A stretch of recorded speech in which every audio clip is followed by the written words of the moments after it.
you guys to our first Lavish Fashion Symposium. Thank you guys for coming out. Today I have some very beautiful, talented guests with me. I'm going to introduce you guys to you, but before I do, I actually want to tell you why I have these three beautiful women sitting here. It is about empowerment. And when you look at these beautiful women, that is what they exude. Everything that they do in business, everything that they bring to the table, every meeting that they come to, they have that same vision of empowerment, not just for themselves, but for other women, for other business owners. They're looking for something different, and that's why they're here today, and I'm excited to have them. The young lady to my right, maybe your left, depending on how I was looking, is someone that I consider not just to be a business associate or business cousin, but someone that I actually call my sister. And I say that with all of my gratitude, my sister. And the reason being is that this young lady, she thinks about herself first. She thinks about what's going to make Detroit excellent and how she can play a part in it. And that's so vital and so important, okay? Mrs. Dawn Green, owner, CEO, and founder of Dusk to Dawn. I thank you for being one of our panelists today at the Lavish Fashion Symposium. Well, thank you. Thank you for the opportunity to speak to amongst all these beautiful guests tonight. And I'm happy to be a part of this as well as to share the platform with these beautiful ladies today. So thank you. Absolutely, it's my pleasure. I'm thinking that's probably the principal who didn't cut their phone off. I'm gonna cut my phone off. That'd be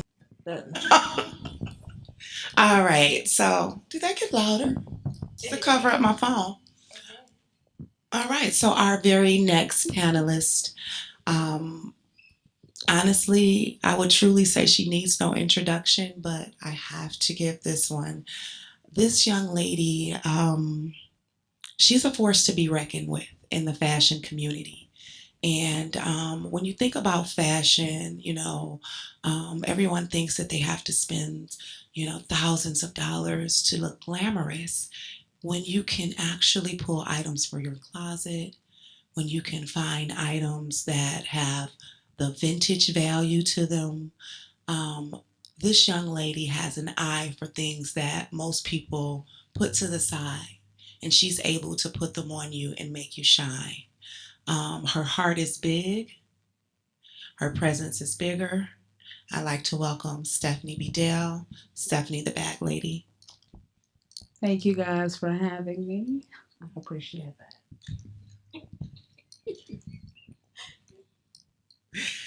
And I would be remiss to bring you guys to the edge of that couch for that beautiful soul there.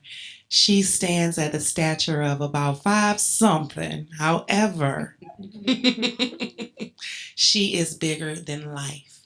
Her spirit, her smile, her personality, it all shines through in everything that she does. We are happy to have her as part of this event. It is one of my first times working with her, but it is not my first time observing her. And I am extremely happy to welcome Mrs. Scarlett to our couch, to our symposium. She's owner and CEO of Red Funk Collections. Welcome, Scarlett. Thank you for having me, and I'm happy for the opportunity to be here to work with you. I've been in the industry for a long time, and I love being able to work with, um, I don't want to say newbie, but I guess the newbies and just seeing what people are doing right now because I'm been kind of out the loop a little bit. So I love this, and thank you for having me. Absolutely, it's my pleasure. And again, thank you guys for um, we have a wonderful symposium planned for you today. We have a beautiful moderator that's going to be working with you guys as well. I would like to just take a moment to tell you about someone else that holds that term sister very dear in my heart. Um, I met this young lady a couple of years back, and she has the ability to pull you in, draw you in. you know, one with her beauty, but two with her personality. Highly educated, extremely spirited, a whole lot of fun, y'all. I would love to welcome our moderator of our very first Lavish Symposium, Mrs. Sabrina Athena. Welcome, gorgeous. Thank you so much. Oh, y'all here? Hey, everyone. And I'm here too. It's 5 o'clock, so clearly I'm in my evening wear. Hello, everyone. This book is courtesy. I'd like to start by giving credit to the designers because without them, this canvas would just be a canvas in house shoes and sweatpants, which many of you probably are used to seeing me in. So, thank you so much to OMG Key. She is going to be a part of the runway presentation later. And I am just so excited to be here with you lovely ladies. Excuse my tardiness, but again, I thought it was the evening, no? Girl, listen. You look good. You look good. Thank you so much. Thank you so much. Oh my goodness gracious. Okay. So, ladies, what have we covered? What did I miss? Can I get some audience participation? Anybody? Anything? Introductions. Fantastic. Okay. So we've introduced the amazing Dawn. Yeah. Thank you, thank you, thank you. Awesome. And who knows what Dawn does? Nobody knows. Nobody. Now, see, this is how I find we feel it out. We feel it. I'm a very participatory type of host. I like to get to know y'all and introduce. And this is an interactive experience. This is a panel, but it's really a campfire. It's sort of like a let's talk about the fashion in Detroit. Let's talk about the journeys that these beautiful ladies have taken. And Stephanie, they don't know nothing about what you do either yet. A little bit. Little bit. Little bit. Okay. And again, Miss Scarlett, and same for you. No, they don't have the full detail.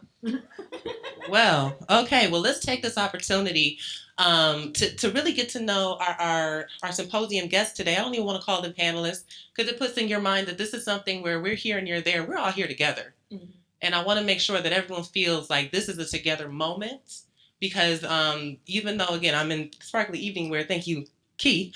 I'm really feeling down to earth. I'm just as comfortable, and I want you all to feel just as comfortable as well.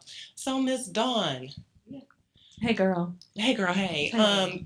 We again the familiarity here. We all family. What was your inspiration to get started in fashion, and what is it in I mean, just simplest terms, the focus you have in your fashion profession? Okay.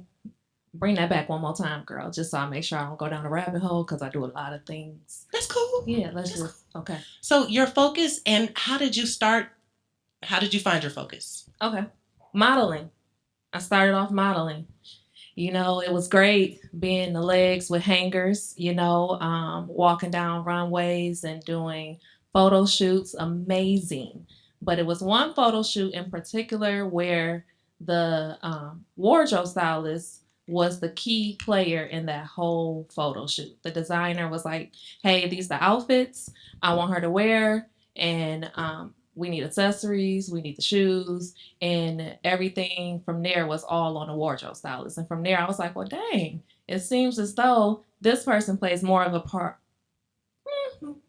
Everybody plays a part in the photo shoot, but this person plays a keynote part in the photo shoot, theming the clothes, getting the look together, and making sure it's complementary towards not only my body type, but the other body types that's on the same runway as me, photo shoot, so that we can all look our individual selves, have our individual style. And from there, that's how I started off being a wardrobe stylist. Fantastic, and thank you for that. And what's your concentration within wardrobe styling? Are you in a store? Are you like, where do you do this? Well, the concentration now is more so of film and production, working with the branding as well as for photo shoots. So I do those three. That's my main focus. Film, video production, as well as branding photo shoots. Fantastic. And so really it was a wardrobe aspect that drew you into fashion. You liked the preparation and the crazy hours. The crazy, okay. Every part of this has its own crazy, and I'm sure you'll fall in love with your own aspect of the crazy parts of all of this. So wardrobe, another aspect of wardrobe. We have Miss Stephanie here, who also does some wardrobe styling, but in a slightly different way. Would you care to follow up? Sure.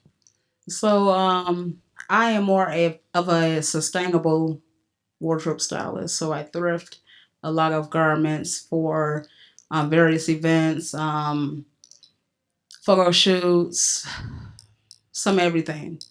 For example, my entire look is thrifted. Oh, I'm Shoes, sorry, the bags. entire look. Can we see the entire Stand look? up? Can we Okay. look at this look? Yeah. Can we look? This is all thrifted, you said. Mom with the bag. Yeah. You look good. Even the bag. Yes. So you can look good for a fraction of the price. You know. Yeah. That's pretty much it. That's awesome. And where did you find your start on this journey of I really started thrifting when I was in college and I was broke. So that's kind of how I got into it. I still wanted to shop and I didn't necessarily have the budget. So that's pretty much how I got into the thrifting aspect of styling. And it's very affordable. So Absolutely. And as it pertains to different shapes of styling, and you have more of a concentration on the curvy fashion aspect. yes. I specialize in plus size fashion, so anywhere from a 12 to a maybe a 26, 28. A lot of times, larger women find it hard to find garments that fit their body types and, all of that. So I try to fill that gap of showing plus size women that you're going to have to look frumpy, you're going to have to look undesirable or what have you. You can still dress your body to look just as good as a size 2. Yeah. Listen here, I ain't trying to put nobody down. Size 2, just saying. Thank you, Yeah, Mike. I get you. And speaking of looking good at any size, and Scarlett, same question to you. I got started. Well, I went through this phase where I was getting tired of wearing jeans all the time, so I started revamping clothing. Once I started revamping clothing, went from clothing to t-shirts, to sweatshirts, and I started getting so many compliments that after a while it turned into a thing. People are asking me, "Where did you get that? I want that." I'm like, "Oh my god!" I'm like, "This is starting to turn into a business because people are liking just those little odds and ends that I'm putting on just because I got tired of wearing jeans all the time. So I revamped shirts and dresses." And that's excellent. And so something that you took personally reflected your communication through your fashion, spoke to others, and that encouraged you. What made it? I don't know. A lot of things I like to do people compliment me on, and I can't be a businesswoman in all of those things. So this particular thing, and I have to say you did a lot of stuff. What made fashion your thing that you wanted to move forward with?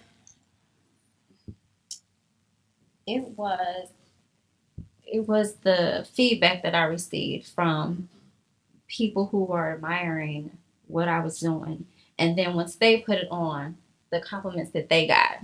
And that's what made me pursue the fashion business and wanted to continue it because now I've been in business now for over 14 years. And I still get that same excitement and energy when people are going to be like, "You cannot believe I love this," and I'm getting all these compliments, and it feeds my soul. Feeding your soul is not the same as feeding your children. No, it isn't. So a lot of us might have that spark of joy and something that we really love to do and aren't all the way sure how to progress and make that into something that could not only feed your spirit, but feed your family. Would any of you like to take on a conversation on how you turned something that made you happy inside to something that sustained your lifestyle, potentially?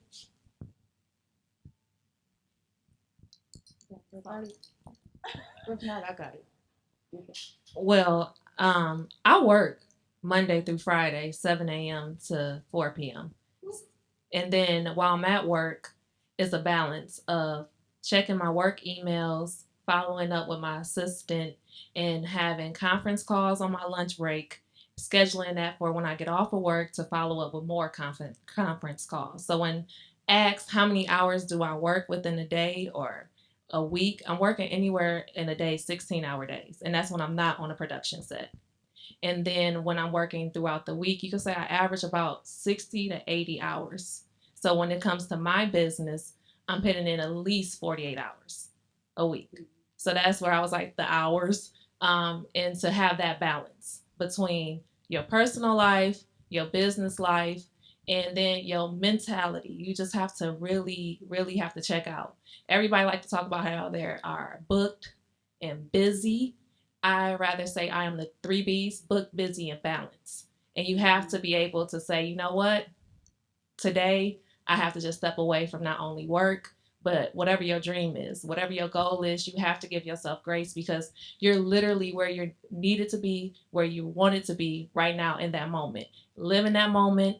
I understand everything is content, but just really take in those moments because when you get to the point of your version of success, you're going to miss that moment where you was going through the mud and you lost hours of sleep. And that's how I do it on my end. Now that's real, and I think we can all relate to working hard for something that we really really want. So that maybe is what sets apart someone who has an idea versus someone who has fruition. Excuse my words, brought it into fruition where you can actually have a conversation about the hard work. Um, Miss Scarlett, could you recall a moment in time where that that idea of the hard work may have gotten a little hard for you or something that you may have overcome to really continue to pursue the thing that you love? Good question. Let's see. I've had a lot of hard moments. Okay, example, just recently, this is prom season for me. Um, I was I had a client come to me. They wanted to they're a movie producer, so they wanted me to make clothes for the movie. During it being prom season, they also wanted to use my store, and I was so flustered. I'm like, oh, this is a lot. I can't do it. But at the moment, I'm like, oh, this is a great opportunity. Like, my clothes haven't been featured in a movie in a very long time. Okay, I could do it. But then when he started asking me all these questions of things they wanted me to do, I had to figure out a way not to be flustered, but still have my items in the show. So I said, you know what? I can't do it, but you can buy the clothes that I already have made in the store and you can use the store. I'll give you the key. Just call me when you're done because I'm going to be at home finishing these prom dresses. So in the end, it all worked out. But, those are the moments where you got to sit back, you got to analyze and figure this thing out so you don't lose out on opportunities, but you're still balancing, as you said, three B's. Book busy and balanced for sure. And prom season. Oh my goodness. Prom season. Do you guys? And this is just again off the top. Wedding season. Anything else? Are there any other seasons throughout the year that you guys are particularly busy? Fall for me is always busy. That's probably the busier time for me because when summer rolls around, a lot of people are vacationing. So things slow down. So I try to take advantage of those moments where you have the wedding and the proms and the special celebratory moments, birthdays, so forth and so on. Because most of those happen in the summer. So that's probably pretty much what I'm doing, just those celebratory moments during the summer more so than just making fashion. Understood, understood. When you guys first started styling and designing, was it for yourself or what did you see like, you know what, I really want my grandma to have comfortable workout clothes. Just I'm using a random example, right? Because sometimes we get so caught up in what I like versus what the market is asking for. So did you guys start with the reflection of yourself and grow from there, or how did that work out for any one of you want to answer? Well, I've always been into fashion, even as a small child. A lot of people would compliment me and say, "Hey, I like this. I like what you're doing." And other people saw me doing this before I seen me doing this. But I always knew I was going to be in fashion. However, I just didn't know how detailed it would be. Um, I lost my train of thought. You got it, girl. Keep going. It's all good. It's all good. Yeah. So, So it kind of all like stems from your inspiration and liking to be in fashion with your own Yeah. persona. Pretty much. Of course, you have to kind of slightly adjust to, hear what the client wants. But a lot of times, my favorite clients are the ones that say, "Hey, just do what you want to do. Those are my favorite. Just go ahead and just hook me up." Yeah, those are the But ones. I mean, you do have to listen to your clients as well if you want to continue to have a client. Very true. And actually that brought up upon a question, and I hope I don't forget it for later when we're coming into more wrapping up type of conversation.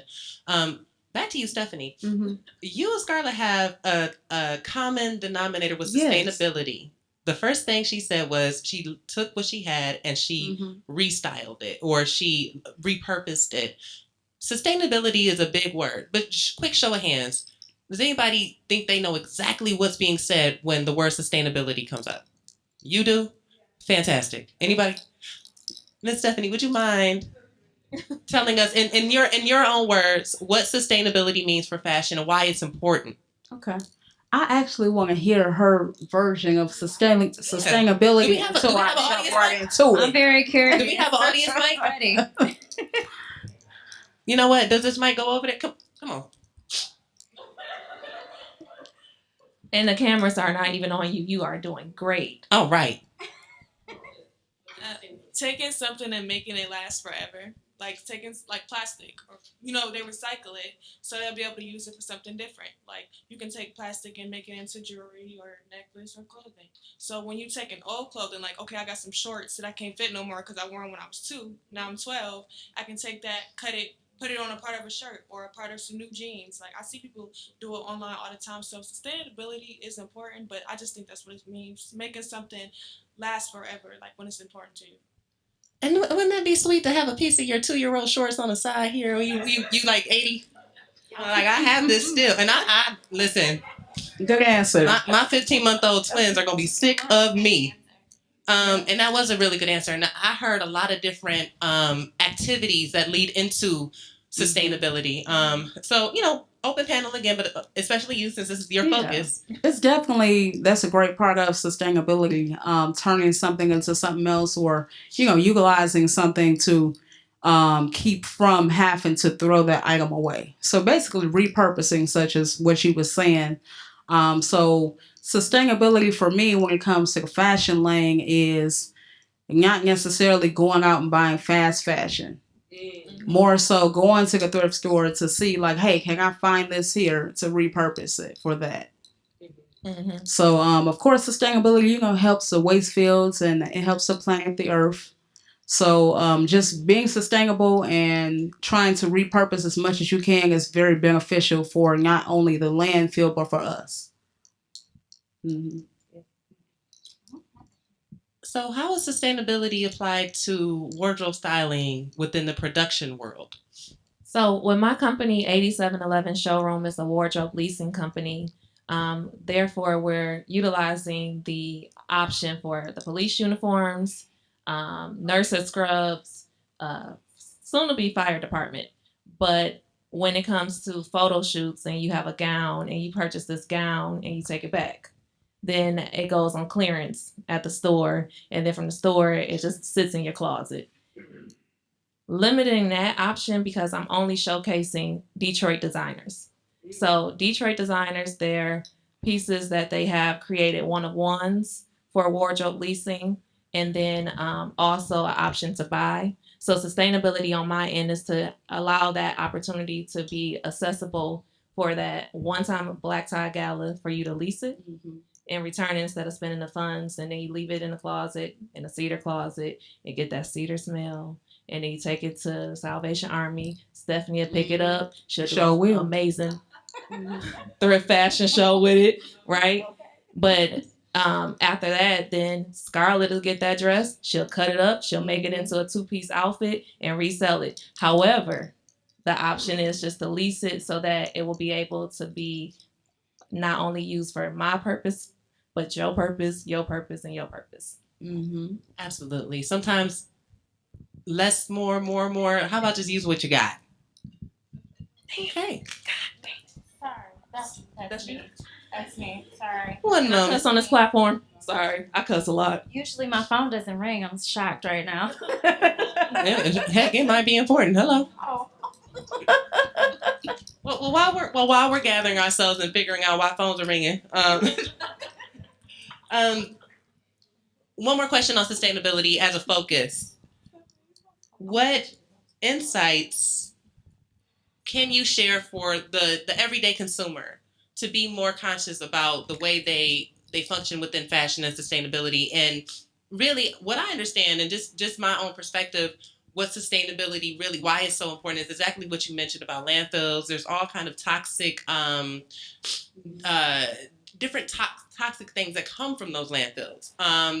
Fast fashion, a word you used, something that I think a lot of us kind of probably relate to fast food. Like, well, how does that all kind of relate, right? What does fast fashion actually mean? And those quick trends, those t-shirts you buy from the store that might cost a lot less, but not give you the same quality, and you end up throwing that away. So me raising my hand and saying that's what I do all the time.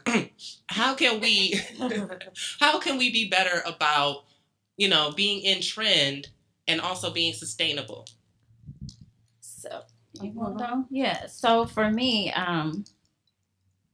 that's the one thing that I take pride in the most is making sure that I make things that last forever. So you have to get your classic pieces, your blazers, your button ups, tank dresses. It's okay to spend some money on them because they're going to last you forever, and you can reuse them and repurpose them in so many different ways, from work to play to. So that's what I take pride in, making things that last forever. I get a little crazy sometimes, but for the most part, like, that's what I take pride in, making things that last forever, not too over the top, because I want to be able to pull this out years from now and be able to still utilize it. Yeah. Absolutely. And there is a demand. The industry does have a demand. Therefore, this is the response to the demand, fast fashion. As this demand continues, as our trends continue this way, what do you think the industry's response could or should be, or do you know what the industry, within your own knowledge, is doing to prevent this from continuing to be a problem? Okay, so you're saying how can we prevent fast fashion from being so, I guess, saturated? Well, the question is, the concept of fast fashion has been criticized for its environmental and ethical implications. How can the industry move towards more ethical and sustainable practices while still meeting consumer demand? I think that they could stop stealing local designers' designs and actually reach out to those designers and say, like, hey, we would like to collaborate with you and, create these different pieces instead of, just being so money hungry and just wanting to create, neglecting everything that comes with creating fast fashion. But, we don't know what's going to happen with that. Yeah, and I do recall when I was on another panel, this question came about, and one of the panelists, she spoke about it. It's beyond the consumer's reach. It's really political, and it comes True. down to politics and that trade of U.S. and China, and just the transferring of goods, soft goods. And if we can vote against that and we say that everything has to be made within the United States of America, then that would limit that fast fashion. Huh, who created that sentence? But anyway, yeah, fast fashion. So we could do that. Then more of our small businesses, our small designers, and when I say small, that still relates to small businesses. So our local designers will have more of an opportunity to be on bigger platforms to share the same light that we share with European designers. And we can focus more on their designs because they deserve to have that option of manufacturing and have saving the costs of having it made in the United States compared to the cost that it's made overseas. And that's majority of the time why our local designers decide to go overseas to get the clothes made, which is considered fast fashion. Okay, so Can we just say FF? but that could be something else. Well, caption it. I don't know. I'm not cursing. You're cursing. I'm not. Okay, so since we do have a beautiful audience here, I'd like to get a little bit of audience participation. So be quick and we'll just kind of keep the story going. So this is the story of how a t-shirt goes from my head or your head or her head to a rack. Where does it start? Any hands? Where do you start when you have an idea for a really cool design? Then what? What's the first step? Anybody? I'm gonna have to call folks. Oh, hey, there we go. Yes, ma'am. Write it down. Make it plain. Come on, biblical knowledge. I love that. Absolutely. Okay, absolutely. First things first, we draw the design. So we have the design drawn up. Now, who's next in this story? What do we do after that? Yes, ma'am. I would say get the pattern for it, try to design a small sketch of it, and put it on somebody to see what it turns out to be. Woo, I don't know how to sew. Now what? Okay, well, hey, I holla at my girl, and she know how to sew, and she can take my pattern and help me with that, so you network. I ain't did clothes yet. I like curtains and lap stars. Okay. So know how to sew or not. The next step would be to get it patterned together and figure out how to make this t-shirt a real thing. Sweet, we got a t-shirt, y'all. It's one of them. Now what? All your finances, so you need to find somebody who's gonna sell you the shirts. Okay, so the person charging you $10 for the shirts. You need to put out how much you're gonna buy and then how much you're gonna charge for it. You need to see how much profit that you need to make. And then if them shirts sell a lot, then keep on selling the shirts, keep on buying the shirts. Basically, just make a business plan. I'm not watching Shark Tank and I love it. Go off, girl. Come on, tell them about the profit and losses here, okay? Every snip is a piece of it. Cash flow.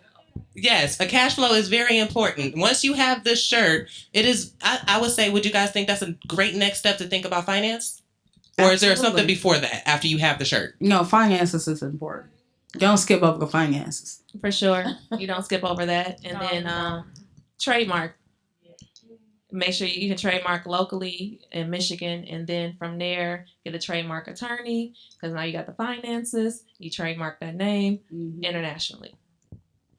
Very good. Oh wait, I have a hand up. I love it. What's up?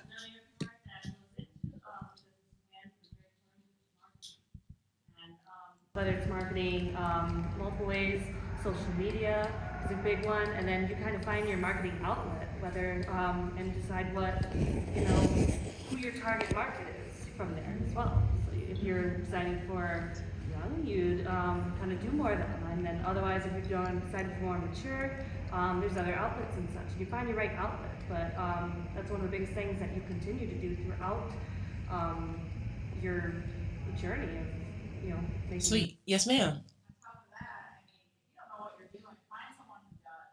Hey, there we go, networking again. I like that. Yeah, keep networking, and if you, again, even if you don't know how to make a business plan, find someone who does and get someone to help you out. There are so many resources. Just so I'm a big advocate for tapping into the resources that have been paid for. Because if anybody here has had a W-2, you done paid taxes. Go find the thing that you need in this neighborhood, because I'll tell you, Detroit has and I don't mean to pause the story, I love where we're going with this. Detroit has so many resources for business owners, for women-owned business, for minority-owned business, for veteran-owned business, you name it, there's something for you. We got the Google, use it. Okay, cool. So we got a t-shirt for my grandma, because she liked to jog, and it's a special fabric, right? And it's not gonna chafer. So I'm thinking about who I'm selling it to. I already figured out what I can actually afford, right? And then now what? I have a budget. What's the next step? You, yes, ma'am. I'm more so big on what the world is today. So I feel like self-motivation, self-encouragement, and energy. Because I feel like, you can have this feeling that you want to do this, but then when things get stressful, you gotta be able to keep going. Like go back to marketing and financially and all of that. Okay, you might look at Toni Braxton. She had money, then she went bankrupt. It gets stressful, but that encouragement, that motivation, that energy is what's gonna keep you moving at the end of the day. You gotta have that first before you do anything, or otherwise there's no point for a plan. Well, hey, you gotta wake up and eat your Wheaties and skip the pizza rolls. I don't care if they in the freezer. Please drink water in the morning. And I'll take that for Sabrina first. Because it'd be coffee first. Anyway, yes, ma'am. Timing, because Venus and Serena came out with a workout clothing line with shoes for women with larger feet. I don't know. Back in my time, I was 10 years old wearing a size 10, so their brand was my closet. But it was timing. Like they came and they went. You know, it wasn't for a certain time. It wasn't. There's not a lot of 6'4" women out here, or 6 feet and taller. Let's go there. So time, I think timing is really important, and making sure that you're targeting the right crowd. Because like I see a lot of designers, Detroit designers, where they're coming out with like these T-shirts, and it has like a word that goes across it. And it's like, oh, that's great. I could go press that on a shirt myself. What really, what was the purpose behind it? Why should I really buy this? Like timing. Right. Okay, so let's get back to where we are in the story, because all of those things are very, very strong and important things to consider when you're even thinking about any business. You could be doing eyebrows or anything, grandma joggers, whatever. Feel okay? But those are all very, very important things to consider. I have my budget, I have my design, I have a prototype, and now what? You need some. I'm sorry. Go ahead, Dawn, you part of this. Let's go to what we do. You need a stylist. You need a photographer. You need a model. I only got one shirt. Yeah, that's fine. Because you got a stylist. He gon' come with other things to make that shirt pop. That shirt gonna be on a shirt, gonna be on a person with some jeans. Shirt might be on some boy shorts. That shirt might be paired with some sweatpants. That shirt might be paired with a skirt. That shirt might be paired with slacks, a blazer, a tie, a skirt, and a blazer. That shirt might actually just be for branding. I might just put that in a shadow box and say, let me just go ahead and add some perfume to this because it matches Product this. shot. Yeah. Mm-hmm. Yeah. Mm-hmm. You got Okay. I would say that's also very important, and that's a part of the marketing aspect, to create the buzz around this amazing shirt that's been created. How do we get it manufactured? Well, you get it manufactured in Michigan. You have you can go to two options. You can go to Marshalls and go get a shirt.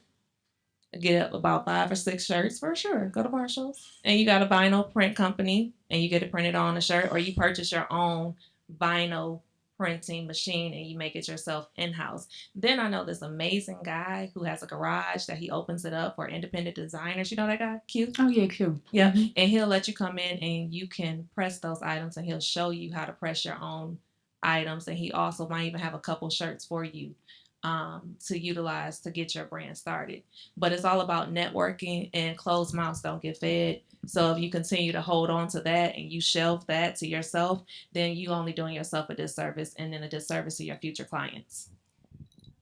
Yeah, true. Absolutely. I think it's very wise that you, whatever it is that you're going to get into, well, T-shirt, that you know how to put in the work. Because sometimes you being able to put in the work is cost efficient when you're first starting out. Oh, for sure. I clean my Airbnb every time, and I charge $150 for the cleaning fee. Yes, I do. And I'm sick of it, but it's the start, right?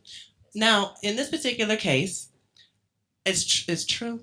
In this particular case, my grandma's jogging shirt is not a print situation. It's a pattern, it's a prototype, and I think there are some manufacturing places that you can go to within the state of Michigan, within the city of Detroit. That's the cool thing about what's emerging. Understanding what's needed, knowing the gaps that are needed, right? Because it's awesome to have, especially Q. I think that's really dope that he will open up his space and allow people to come in and utilize his machinery. That stuff is expensive and breaks easy. Very nice of him to do that. You have complete manufacturing that is on the rise coming up in Eastern Market with Milton Putman. You have Elise Brown, who has a manufacturing back and forth between LA and Detroit. So I think that really manufacturing, having the opportunity to not have to take my t-shirt to price it out overseas. My one prototype might take 6 months to come back, and then by then, the season may have passed, the timing may not be correct anymore. So really that local manufacturing, those people who know how to take a tech pack and apply it, and then maybe if I can have the correct amount of volume to get into like a I'm going Hudson's, Marshall Fields. Okay, Where are we Macy's. at? But you have Macy's? Tech Town. You can go to Tech Town. You can go and apply for retail boot camp. And they teach you through retail boot camp. I think it's like 6 weeks, maybe 6 to 12 weeks, and you can win up to $5,000. But they teach you your business plan, prototype, and you'll learn how your line items. You'll also come up with the whole tech packet as well as your what else besides Tech Town? Isaac Detroit. Isaac, yeah. And then it's a lot of different designers. I know Tracy Reese has a space downtown as well. You can connect with her. But it's, once again, closed mouths don't get fed. And then be prepared for that information, because when you ask a question, some people are going to literally pour in a whole bunch of information to you just because they're excited to see where your brand is going to go. And then you have people who are gatekeepers who might only give you about 2 or 3 answers, but don't allow that to stop you. Continue to dig deep. Yes, dig deep. And as Sister here said, make sure that motivation stays within you. Taking care of yourself on a whole well-being level, that stress can take your brain from I'm going after this to I'm going to go sit down.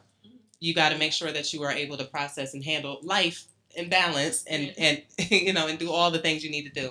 I have another really good question about independent designers. Oh, you were going to say? Yes, I did have something to say. So we've been talking about the business aspect of creating like a line or whatnot. I think a lot of people get so excited about creating a line that they skip a lot of these parts, or they try to get to the distributors and all that. Yeah. There's a lot of other steps that you got to take before you get there. Yeah. People think they can just go right to it, and that's not how it works at all. You have to put in the work, go through the steps, go through the years, go through the crying, go through the obstacles. It don't just happen overnight. And I think that's what a lot of people get confused, because they think, oh, well, let me go and create a logo. No, you really need to figure out what you're doing first. Your logo is important. However, yeah, that's the least of your worries. In the no phase, you got to go through the no phase. That no phase is one of my favorite phases, because that no phase is going to determine how bad you really want it. Because you could let one no just stop you. You can let the second no hinder you. You can let the third no be like, F it, I'll throw the towel in. You can let the fourth no be like, you know what? Do these mofos know who I am? They let the fifth no be like, I'm about to turn up on a whole bottle of tequila. You can take the sixth no and say, well, you know what? Maybe I want to just change my whole business plan. You can take the seventh no and be like, well, is it me or is it them? Then you can take the eighth no and let it define you. You could take the ninth no and just be like, you know what? F it. They right. This is it. I'm done. Never, ever, and freaking F am I going to do this again. And then you can just take the 10th no and just be like, you know what? I'm going to continue to keep going because somebody's going to say yes. And it's really just you continuing to say yes, because every time somebody told you no, you kept going. So you can't let the no define you. And that's most importantly, the most important thing I will say, not only the story, your story can be amazing, but what you going to tell them when they tell you your story is a feeling? Yeah, everyone isn't accepting. Yeah. No. Yeah, so then you're going to sit there and when people say, oh, it's no emotion in business. Yes, it is. A lot. Yes. Yes. There are tears in baseball. That's just not on the field. Yeah. So, yeah. It might be in the locker room.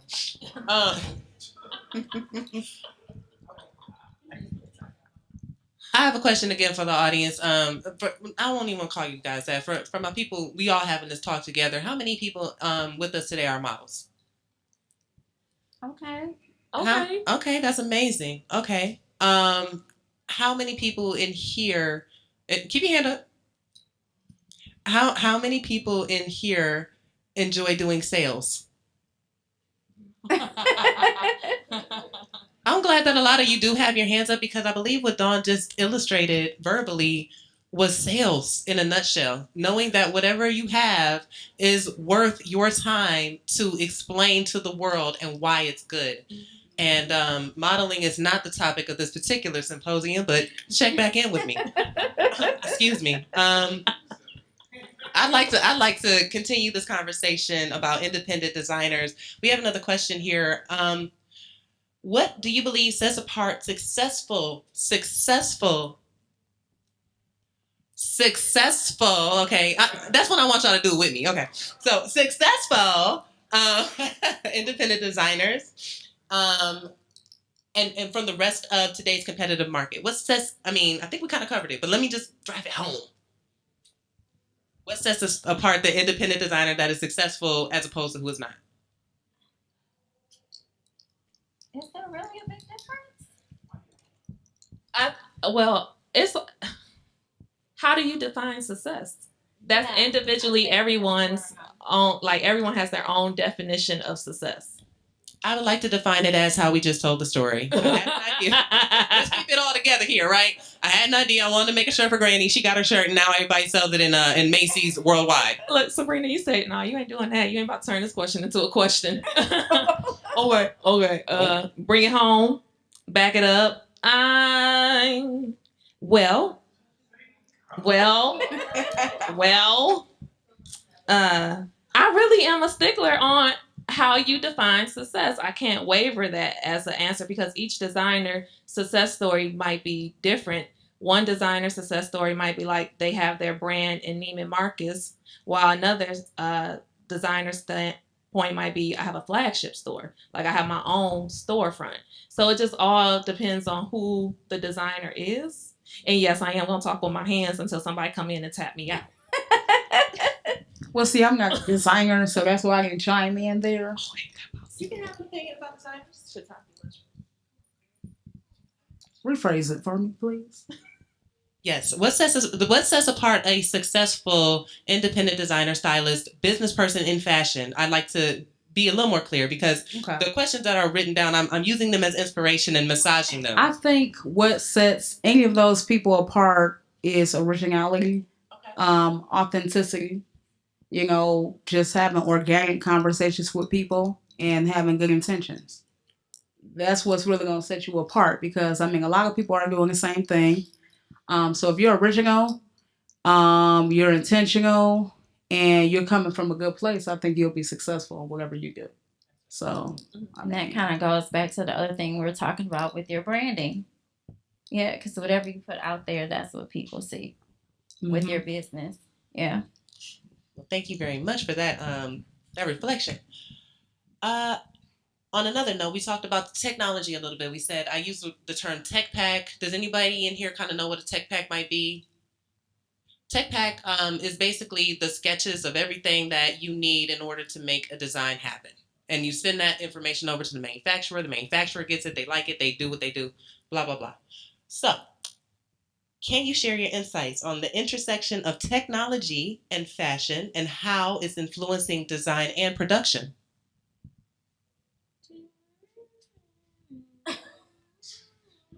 These are real good questions. Can you repeat it for me, please? Yes, absolutely. In my own words, there's a lot of different technology that's coming out, and we have Tech Town now that's down by the train station. All this beautiful all this beautiful technology that is emerging. How do you feel the technology in production and the laser cutting and all that fun stuff that's happening?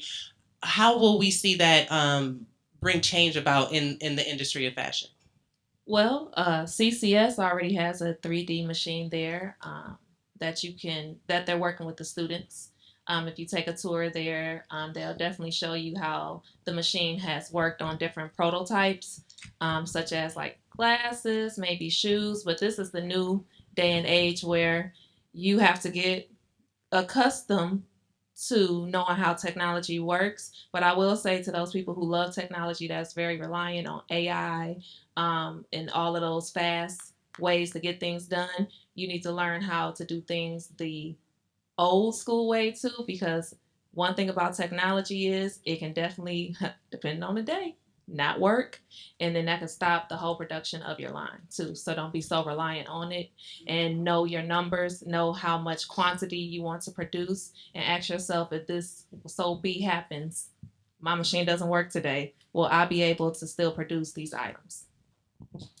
Understood. Much appreciated. And very good, because technology is something that we're learning to embrace as we move forward. And there's actually a question I posted on my Facebook the other day, and I'd like to pose it here as well. And before I ask you ladies, I'd like to ask the audience, or again, I call these people. I'd like to ask my friends, family, the cousins, my cousins. I'd like to ask my cousins, my friends over here, what is the difference between an influencer and a model? Oh, we go. Because and before we get into this, because it's deep, right? And we immediately we sparked. Whoa, yeah. Wait, welcome back. Technology is a part of the way that we market ourselves, and since I started in modeling, it was a very expensive process to it's now not so expensive, and my camera phone can do just about anything I needed to do back in 2004 for real. So we have a lot more access and opportunity because of the technology and the way the culture has shaped around it. So I'd like to go to you first, ma'am. I'm sorry, and please introduce yourself. I don't want to be like ma'am, sis over here, cousin. Would you please introduce yourself and give us your opinion? I'm the Maria. Go by Rita. Okay, so I like a lot. It's a lot of things different, a lot of things similar. One and one, just model influencer. Model. I feel like the similarities, they both are out there. They both are in the world, you know. And then I feel like a difference is an influencer is more like technical networking versus a model is technical networking and in person and out actually going for something instead of twiddling like fingers on the internet. That's how I feel. Okay. Yes, ma'am. Please introduce yourself. My name is Savannah. I feel like, okay, so how we just talking about technology now, and like how you said back in 2004. A model has been around forever. You have Iman, Naomi Campbell, Tyra Banks. These people were out before the iPhone 11 or 12 was out. Influencers, they're new. You can become an influencer of anything. If I post a picture on Facebook and it gets 5,000 likes and I get 5,000 followers, I'm an influencer. A model has to build a portfolio, reputation, their own brand. Well, an influencer can have their own brand, but it's different for a model. To gain respect and actually get to a place where they want to be, where versus an influencer is just like I don't want to say like a front, but an influencer is basically a person that people look up to because they want to be like that. Yeah, a model is a person, well, usually that has a passion, and they want to do it, and they didn't practice for a long time and some years to get on the runway and actually, you know, have a passion for showing off other people's clothes. So I think it's just like a lot harder to become, well, I'm not going to say a lot harder, but it takes a lot more to become a model than an influencer. Thank you for that input. Yes, ma'am. Please introduce yourself. I've been modeling since I was 9 years old, so we'll say like 25 years now. I'm not gonna tell how old I am. Y'all count by yourself. I don't want to math on Saturday before Mother's Day, no.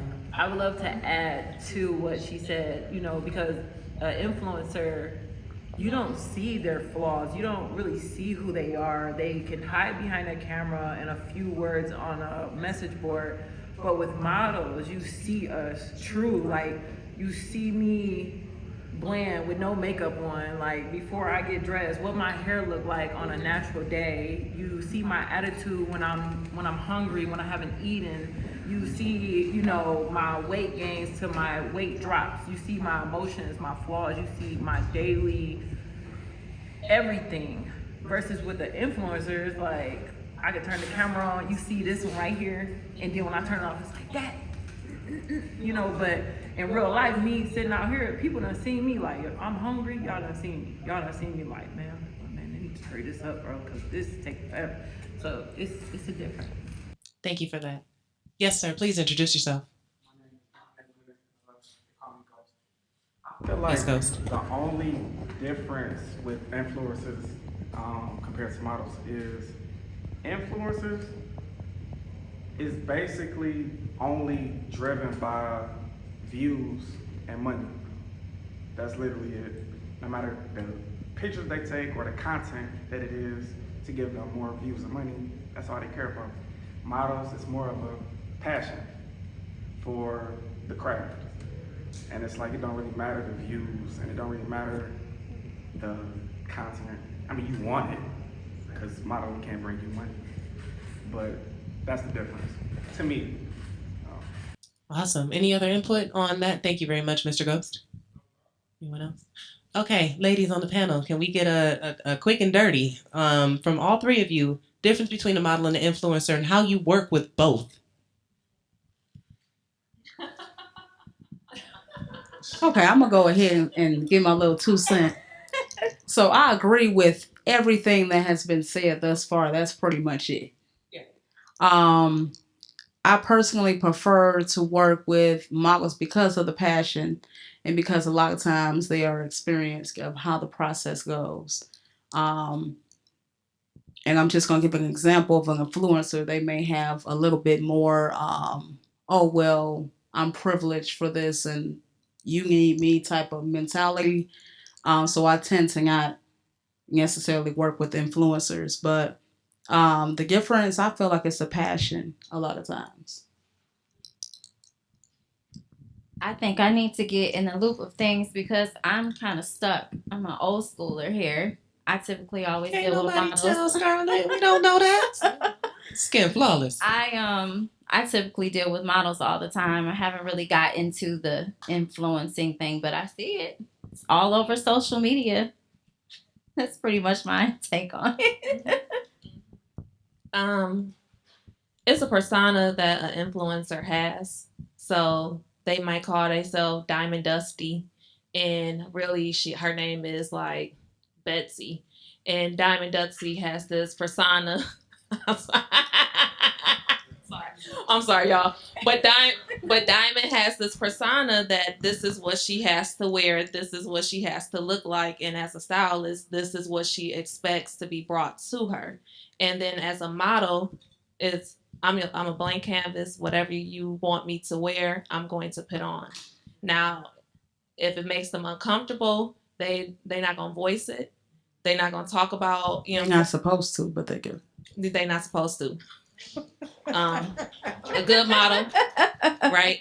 And it's great if you get through that photo shoot afterwards. From a wardrobe stylist standpoint, photographer, you are easy to work with. Mm-hmm. And then and a designer as well, you are easy to work with. On to the next. The influencer, everybody around the boat know, once I come into this room, I already heard how he or she is. Let me just go ahead and get this job done. Because at this point, I know I'm dressing your persona. I'm not really getting to know who you really are as Betsy from Oklahoma. God bless Betsy from Oklahoma. And let's keep it real, because Ashley from oh my gosh, where is Ashley Graham from? Nevada somewhere, is also a model and an influencer. I don't tend to answer questions I ask. I'll leave my opinion, and I appreciate all of your opinion on that. And pretty soon here, I think after this question, we'll take a quick 15-minute break. And judging from who we have before us today, the conversation, maybe we can get a little more into what the modeling aspect and some questions about that could be. We can dive into some of that and what you ladies expect and what you see on a professional level. But before we do that, before we take our quick intermission, I mean come back. That means come back and bring your friends back, because we're going to talk professional modeling. We're going to talk presentation, and we're going to let that conversation be interactive as well. I'd love to know what you all need from the designers and what the designers need from you. That's a very important question. I think a lot of us in this room enjoy modeling and want to do more, or at least if you're sitting here, you're listening, you potentially would like to, be brought up to date on some of the, newest trends. And so with that question, what role do you think fashion plays in shaping cultural identity? And how Okay, this is a two-part question. I'll stop there for now. Cause girl, I was over here like double Dutch. Say what? I know my question. Sorry. How does fashion shape cultural identity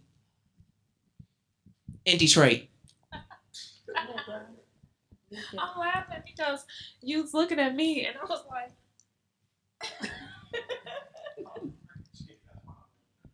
And ask that question one more time. I'm sorry. I checked out. Sure.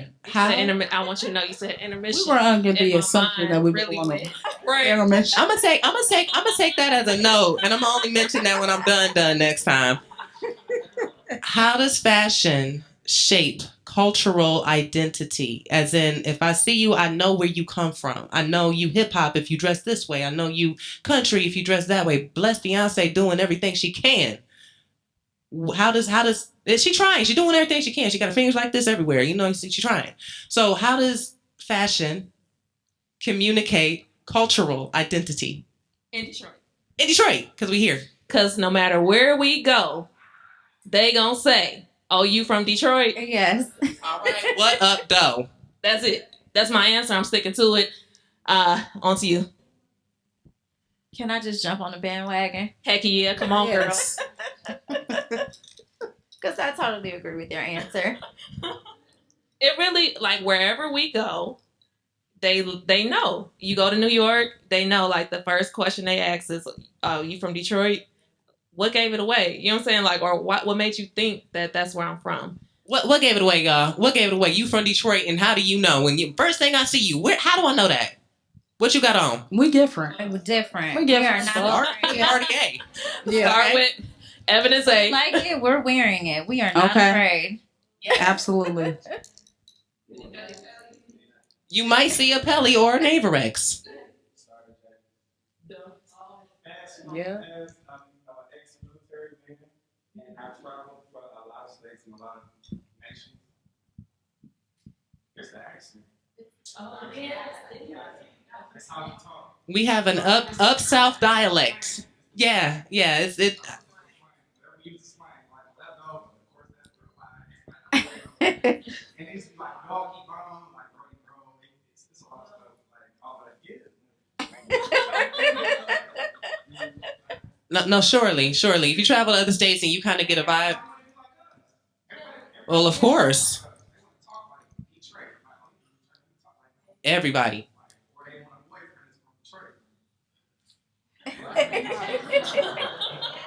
Okay, so since we've checked out halfway, please, I'd like everyone who is interested. Huh? I love it here. I don't want to go. Well, you ain't going nowhere. You staying with me. Yeah, okay. So, ladies and gentlemen, thank you again. We will be back in about 15 minutes. I'd love for you to all to just stretch your legs, get your mind going, get your blood flowing, come back and holla at us, and we'll be talking more modeling, professional talk on the other side. We will be right back here at exactly 4:05. Okay.